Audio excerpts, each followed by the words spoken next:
हर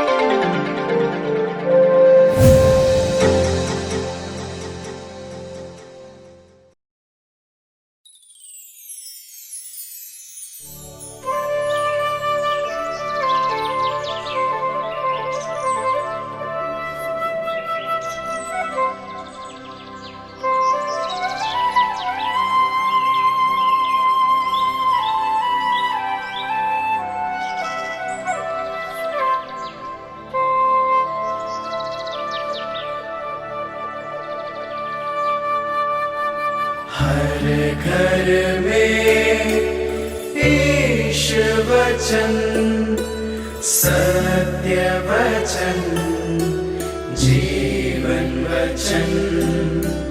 हर घर में ईश वचन, हर घर में ईश वचन। प्रभु आप लोगों के साथ हो और आपकी आत्मा के साथ। संत लूकस के अनुसार पवित्र सुसमाचार। हे प्रभु तेरी महिमा हो।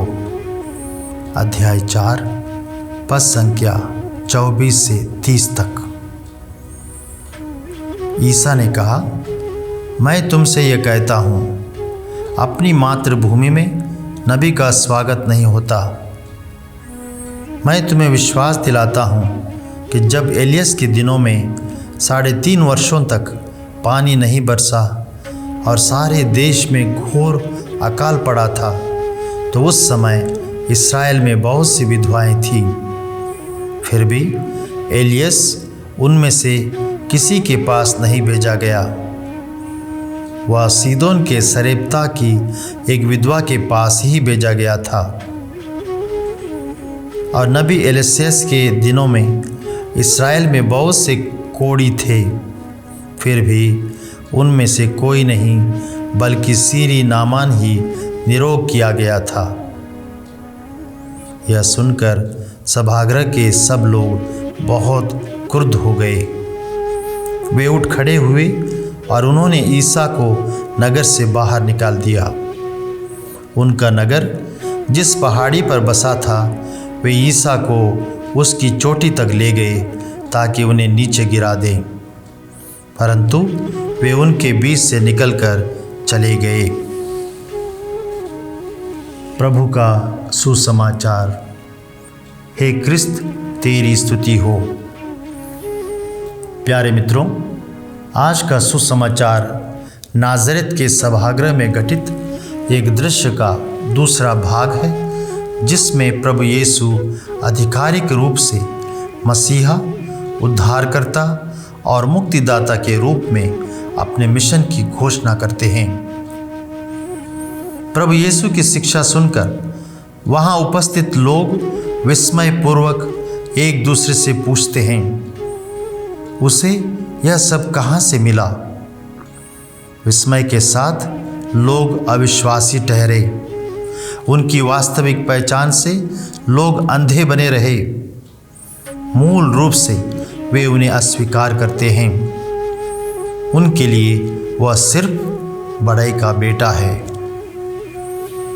लोगों के आश्चर्य से या अस्वीकृति से प्रभु पूर्णतः परिचित हैं और इसलिए वे कहते हैं, अपने मातृभूमि में नबी का स्वागत नहीं होता। फिर वे 2 प्रसिद्ध भविष्यवक्ताओं के जीवन से 2 उदाहरणों को प्रस्तुत करते हैं। जब एलियस के दिनों में 3.5 वर्षों तक पानी नहीं बरसा और सारे देश में घोर अकाल पड़ा था, तो उस समय इस्राएल में बहुत सी विधवाएं थीं। फिर भी एलियस सीदोन के सरेप्ता की एक विधवा के पास ही भेजा गया था।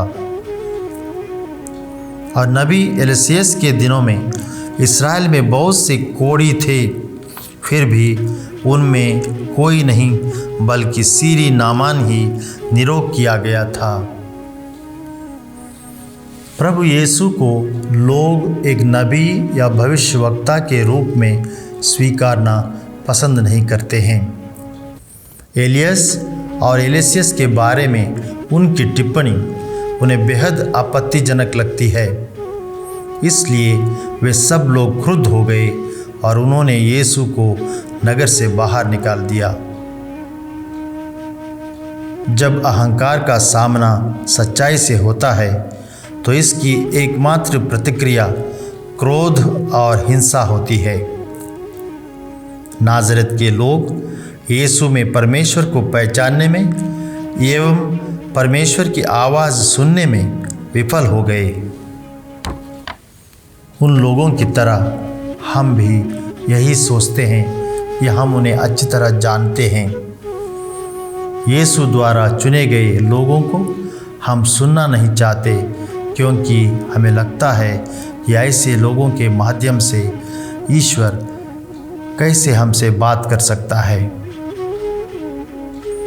यह संभवतः उन सभी लोगों के साथ होता है जिनसे हम अपने जीवन के हर दिन मिलते हैं या बातें करते हैं।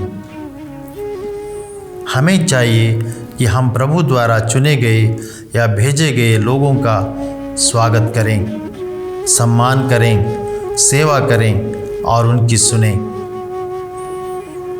प्रभु उनके द्वारा हमसे बातें करता है। आमीन।